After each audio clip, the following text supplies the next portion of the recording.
저 같은 경우는 추천하고 싶은 분은 좀 극단적이었는데 완전 사회 초년생과 완전 고인물 노년생, 내 관점으로 이렇게 체득을 해서 어떤 감상을 느꼈는지 등으로 글쓰기에 있어서 내 색깔이 좀 더 묻어날 수 있는 글 혹은 기록을 할 수 있지 않을까라고 생각이 듭니다. 제가 읽은 핵심은 이런데 승현님이 읽었던 내용하고 비슷한가요? 네. 많이 상당 부분.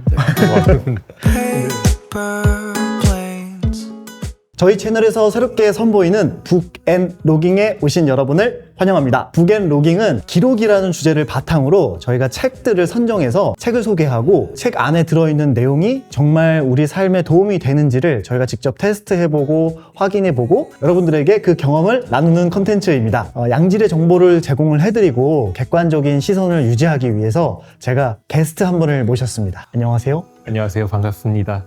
저는 성균관대학교에서 연구원으로 친환경 고분자 소재를 연구하고 있는 조승현이라고 합니다. 진지욱이님이 일전에 진행하셨던 기록 관련 강연에서 인연이 닿아서 오늘 이렇게 자리에 함께하게 되었습니다. 감사합니다. 네, 고분자라니 너무 섹시한 학문을 하고 계신 우리 승현님을 통해서 앞으로 또 좋은 내용 많이 접했으면 좋겠습니다. 자, 그래서 오늘 우리가 다룰 책은 뭐죠? 네, 오늘 저희가 가져온 책은요, 송숙희님의 일머리 문해력입니다. 최근에 단어의 어휘력 문제라던가 혹은 자신이 책을 잘 못 읽는다, 난독증이 있다, 뭐 이런 식으로 생각하는 분들이 많으신데요.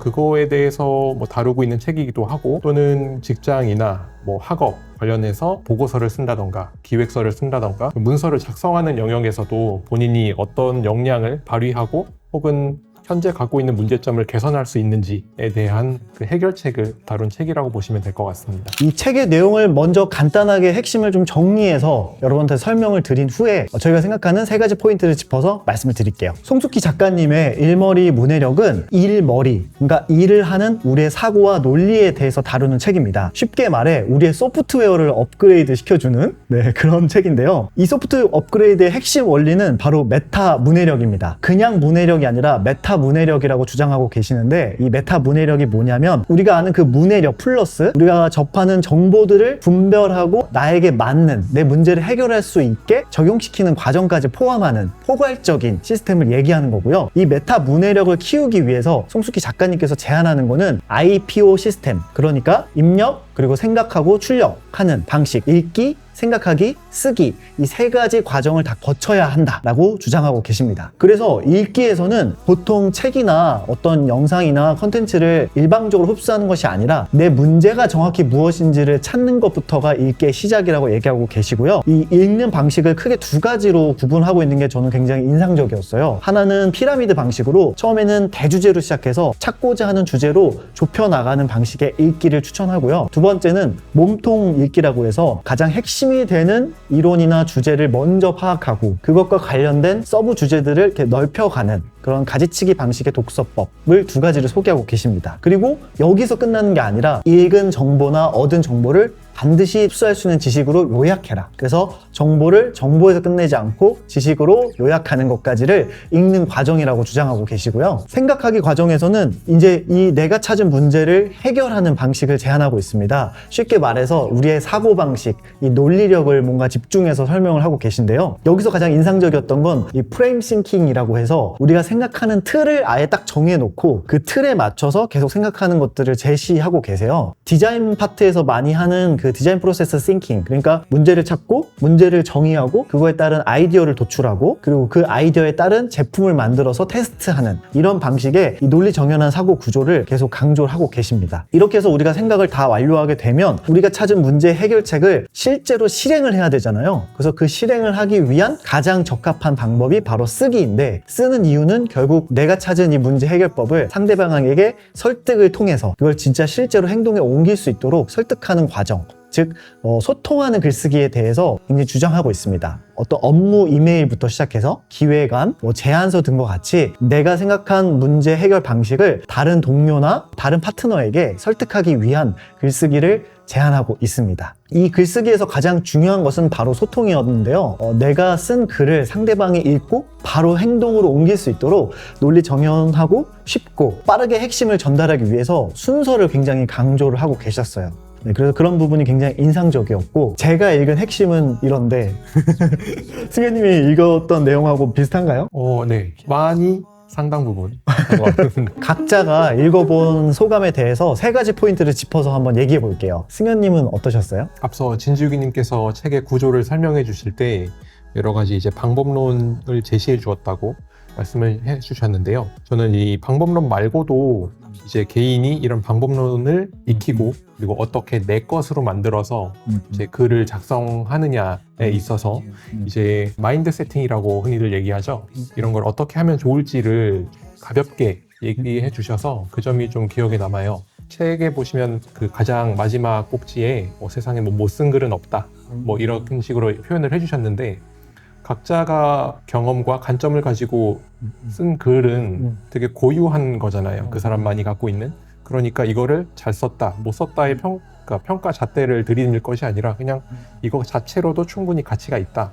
뭐 이런 식으로 생각해도 여러분들이 이제 글을 작성하는 데 있어서 혹은 기록하는 데 있어서 부담감을 한시름 덜어놓을 수 있지 않을까라는 생각이 들어요.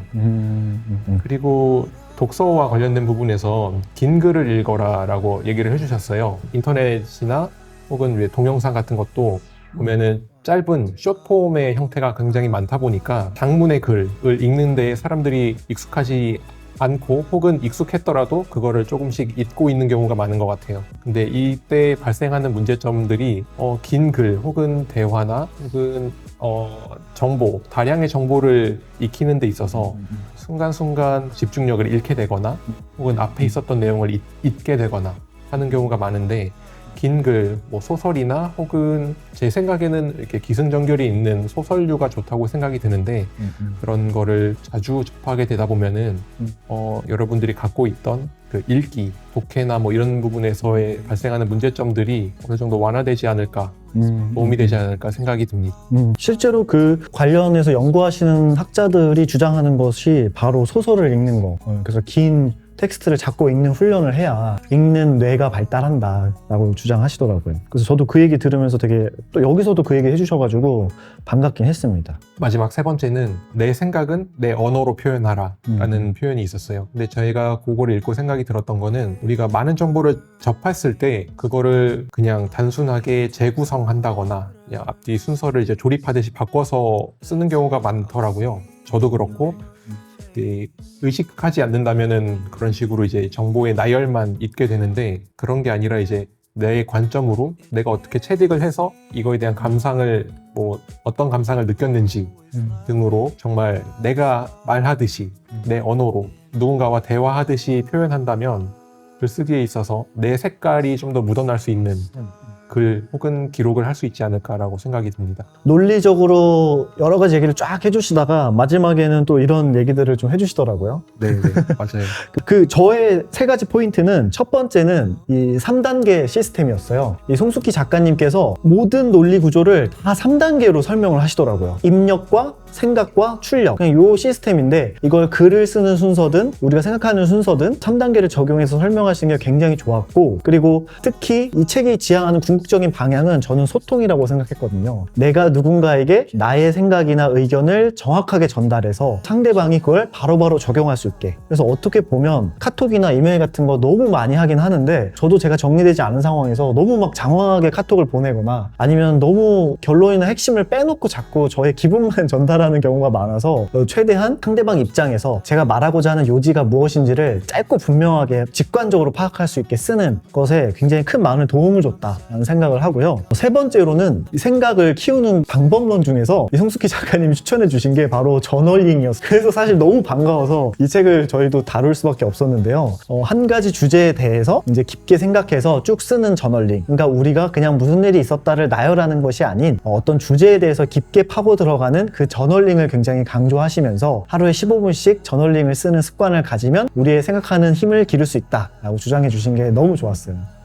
그리고 거기서 인상적이었던 게 이 3F 저널링을 이제 추천하셨는데 팩트를 먼저 쓰고 그 다음에 리플렉트 하면서 그걸 한번 회고하고 마지막에는 find, 거기서 찾은 나의 의미까지 쓰는 요 3단계 저널링 내용을 이제 구조를 소개하시면서 이 저널링의 핵심을 좀 소개했는데, 저도 사실은 이 3단계 구조를 굉장히 중시하거든요. 사실과 내가 거기서 느끼는 나의 생각이나 회고, 그리고 결론적으로 이 사건이 나를 통해서 의미하는 바가 무엇인지에 대해서 정리하는, 그래서 요 3단계가 저널링을 좋아하시는 분들도 한번 참고해 보시면 되게 좋을 것 같다라는 생각이 들었습니다. 저도 많이 배웠고요.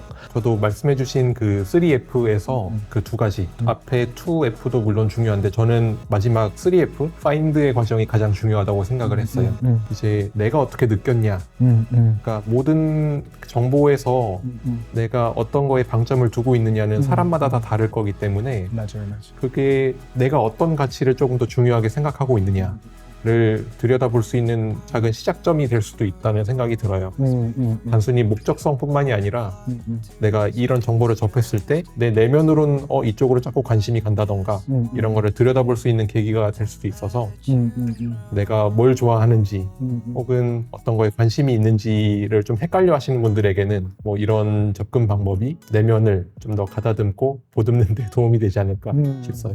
맞아요. 좋은 얘기 해주셨는데, 사실과 그 사실을 다시 내가 리뷰하는 것은 전혀 다른 별개의 문제잖아요. 말씀대로 예를 들면 뭐 좀 자신이 무엇을 좋아하고 어떤 길을 찾아가야 되는지 잘 모르는 분들에게는 자기가 실제로 오늘 하루 어떤 행동과 말을 사실로 했는지 그 사실을 한번 적어보시고, 내가 지금 다시 돌이켜서 봤을 때 그걸 왜 말했고 그 행동을 왜 한 것 같은지에 대한 한번 복기를 해보시고, 궁극적으로 그럼 오늘 일어난 사건과 이것을 내가 바라본 관점에 대해서 한 발 더 떨어져서 이것이 내 인생에 어떤 의미를 갖고 있는지에 대해서 한번 써보시면 저는 하루에 15분씩만 쓰면 되니까 굉장히 큰 도움 될 것 같아요. 네, 작가님이 말씀해 주시는 메타인지가 맞아요. 되겠죠. 네. 그래서 우리가 맨날 말로만 메타인지 되게 유행처럼 하는데, 실제로 이거를 기록을 통해서 어떻게 적용하는지를 설명을 해주신 것은 전 굉장히 좋았다. 그래서 책 얘기가 나온 김에 이 책에서 제시했던 여러 가지 방법론 중에 좀 괜찮았던 사례를 한번 얘기해 볼게요. 저는 OTIS라는 그 엘리베이터 업체 사례가 굉장히 흥미로웠거든요. OTIS라는 업체가 엘리베이터를 이제 시공을 해서 수동을 시키는데, 문제는 초기 엘리베이터가 굉장히 속도가 느렸다고 해요. 그래서 사람들이 그 안에서 이 기다리는 시간이 너무 길어서 힘들어했다고 합니다. 그래서 이것에 대해서 보통은 엘리베이터 속도를 높이는 데 집중했는데, 이 OTIS는 엘리베이터 속도가 아니라 그 안에서 느끼는 사람들의 지루함이 문제다라고 발견을 해서 그 지루함을 해결하는 것을 이제 문제 해결의 방법으로 놓은 것이고, 그래서 거울을 붙임으로써 사람들이 자기 외모를 관찰하고 그것에 대해서 집중하느라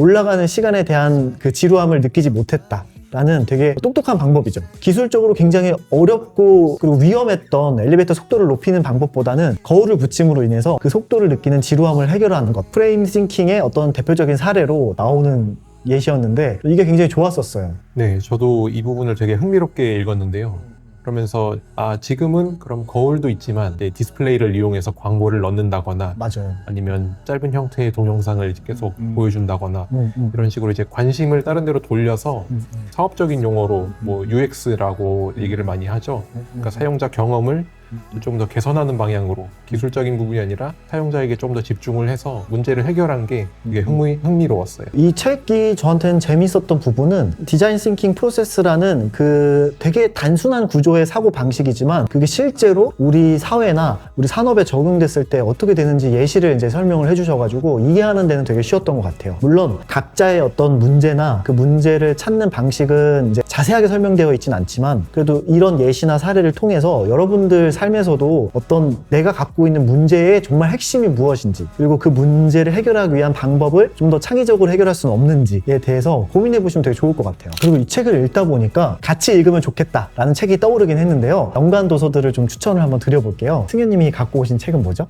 네, 저는 내 생각과 관점을 수익화하는 퍼스널 브랜딩, 그리고 부제가 반응, 소통, 성장을 만드는 글 기획법이라는 책이고요. 저자는 촉한 마케터님이십니다. 네, 이 책은 만약 읽으시는 분들이 퍼스널 브랜딩을 이제 꿈꾸신다면 그 과정에서 글을 통해서 나를 어떻게 브랜딩할 수 있을지에 대해 다룬 책입니다. 어떻게 해서 내 글이 다른 분들에게 많이 읽히고 흔히 말하는 조회수나 좋아요를 어떻게 하면 많이 받을 수 있을까를 생각을 하시는데, 이 책에서는 많이 알려져 있는 방법론에 치이고 치이신 분들이 어떻게 하면 내 색깔을 가지고 이제 글을 쓸 수 있을까에 대해 다룬 책입니다. 이제 흔히 알려져 있는 자료들을 이용하는 게 아니라 그 자료들을 어떻게 내가 내 걸로 만들어서 내 언어로 표현할 수 있을지, 앞서 말씀드린 일머리 문해력에서 얘기한 것과도 이제 결이 같은데요. 여기서는 조금 더 이제 학문적인 접근이나 이런 지식적인 전달보다는 글을 쓰는 데 있어서 조금 더 쉽게 이제 예시를 들어서 이런 식으로 접근하면 됩니다. 이런 식으로 쓰시면 돼요. 라고 이제 좀 친절하게 설명해 주시는 내용이 많아요. 사실 일머리 문해력이란 책이 읽기, 생각하기, 쓰기 이 세 가지의 커다란 주제를 다 다루다 보니까 아무래도 실제로 이걸 쓰는 것에 대한 예시나 사례가 많진 않아요. 그러다 보니까 좀 저도 그거에 대한 갈증이 살짝 있었는데 이 책을 통해서 그런 갈증도 채우면서 실제로 같이 이렇게 적용해 보시면 저는 도움이 될 것 같아요. 저는 이것과 약간 또 반대로 제가 갖고 온 책은 이 논증의 탄생이라는 책인데 좀 생각보다 두꺼워서 당황하실 수도 있지만 내용은 그렇게 어렵지 않습니다. 제가 이제 이 책을 갖고 온 이유는 일머리 문해력에서 다루는 특히 생각하기, 이 논리 구조를 짜는 데 있어서 아무래도 송숙희 작가님께서 이 대중적이고 쉽게 접근할 수 있도록 하다 보니까 아주 세밀하고 자세하게까지는 설명을 못 해주셨어요. 그래서 그 부분을 좀 보충할 수 있는 책으로서 이 논증의 탄생을 갖고 왔고요. 이 책은 그 조셉 윌리엄스라고 하는 굉장히 유명한 그리고 많은 지도를 해주셨던 이 글쓰기 지도자이시고요. 논리라는 것을 정확히 어떻게 짜야 하는지를 그 주장과 가설 그리고 이유와 근거까지 다 나눠가지고 설명을 차근차근 해주고 계십니다. 제 생각에는 일머리 문해력을 읽고 가벼운 글 정도 제안서나 기획서는 괜찮지만 뭔가 내가 조금 더 심도 있고 깊게 글을 쓰고 싶다. 그리고 정말 논리 구조가 완벽한 것이 무엇인가 라는 궁금함이 드신다면 이 논증의 탄생을 좀 읽어보시면 도움이 되실 것 같아요. 이 책이 과연 어떤 분들에게 추천을 해드릴 만한 책이고 어떤 분들에게는 비추천할 만한 책인지를 정리를 한번 해봤습니다. 승현님은 어떤 분들한테 추천하고 싶으세요? 저는 우선 이 책을 추천드리고 싶은 분은 글 읽기나 글 쓰기가 부담스러운 분들께는 한번 추천을 드리고 싶어요. 충분히 이걸 읽고 내가 글을 진지하게 혹은 부담스럽게 읽거나 쓰려고 하는 건 아닌지 좀 생각을 해보실 수 있을 것 같고, 가볍게 그냥 문자 그대로 읽는 행위에 집중해서 혹은 쓰는 행위에 집중해서 하실 수 있을 거라고 생각이 듭니다. 그리고 비추천하는 분들은? 정보를 편집하는 분이 아닌 이미 창작자로서 활동을 하고 계신 분이라면 추천드리진 않습니다. 이미 그분들은 그분들의 방식대로 생산 활동을 하고 계시기 때문에 혹여 그냥 다른 방법은 어떤 게 있나로 확인하는 측면에서는 보실 수 있지만 크게 도움은 되지 않을 것 같아요. 아무래도 정보를 처리하는 방식에 대해서 좀 다루는 책이다 보니까 창의적인 영역에서는 그렇게 큰 도움은 되지는 않을 수 있다 라는 생각이 드네요. 저 같은 경우는 추천하고 싶은 분은 좀 극단적이었는데 완전 사회 초년생과 완전 고인물 노년생 이 두 부류에게 추천을 하고 싶은데, 사회 초년생 같은 경우는 진짜 업무 메일 하나 쓰는 것조차 이게 어디서 배울 수가 없는 사람들 있잖아요. 그리고 당장 막 뭐 문서 하나 써야 되는데 어떻게 써야 되는지 이거 뭐 학교에서도 가르쳐주지 않고 당장 막 도움을 받아야 되는데 좀 어려운 분들은 이 책을 사서 쓰기 파트부터 읽으셔도 됩니다. 읽기, 생각하기, 쓰기가 다 나눠져 있기 때문에 쓰기 파트 경우는 좀 실질적인 팁들이 조금 많이 들어가 있어가지고 그런데 도움을 받으시면 좋고요. 제가 사회 노년생에게 추천드리는 이유는 너무 이제 이 고인물이 되다 보면 내가 소통을 잘하고 있는지 또 지금 우리 팀 안에서 소통이 잘 이루어지고 있는지를 한번 이 책을 통해서 팩트를 한번 체크해 보시면 좋을 것 같아요. 맞아, 내가 이런 거 알고 있었는데 이런 거 좀 다시 한번 주의해야겠다, 이런 것들을 배우시면 좋을 것 같고요. 비추천하는 분들은 저는 프리라이터라고 부르는 분들인데, 우리가 지금 대한민국에서 얘기하는 에세이, 수필 같은 장르를 쓰시는 되게 감각적이고 감성적인 부류의 글을 쓰시는 분들에게는 사실은 이런 정보 편집에 대한 이야기가 크게 도움은 되진 않을 것 같아요. 그런 분들에게는 그냥 지금 본인이 쓰시는 그 방식대로 계속 꾸준히 쓰시는 걸 추천을 해드리고, 어떤 정보를 상대방에게 논리적으로 설득해야 되는, 제안을 해야 되는 분들을 위한 책이라고 저는 생각합니다. 지금까지 어떠셨나요? 이 책은 이 실용 지식을 다루는 책이다 보니까 이 다음 영상에서는 실제로 우리 승현님께서 기획하고 계신 사업 계획서를 초안을 갖고 오시면 그 초안을 바탕으로 책에서 제시한 방법들을 한번 적용해 보면서 진짜 첨삭이 잘 되는지 안 되는지, 실용 지식이 정말 우리 인생에 실용이 되는지를 확인해 보는 시간을 갖도록 하겠습니다. 오늘 함께 해주신 승현님 감사합니다. 저도 감사합니다. 즐거운 시간이었어요. 네, 앞으로도 승현님과는 북앤로깅으로 계속 만날 거니까요. 많은 관심과 응원 부탁드리고요. 오늘도 여러분의 기록 생활과 여러분의 소중한 하루를 응원하겠습니다. 영상 시청해 주셔서 감사합니다. 안녕. I'm not here sleeping by my side. You give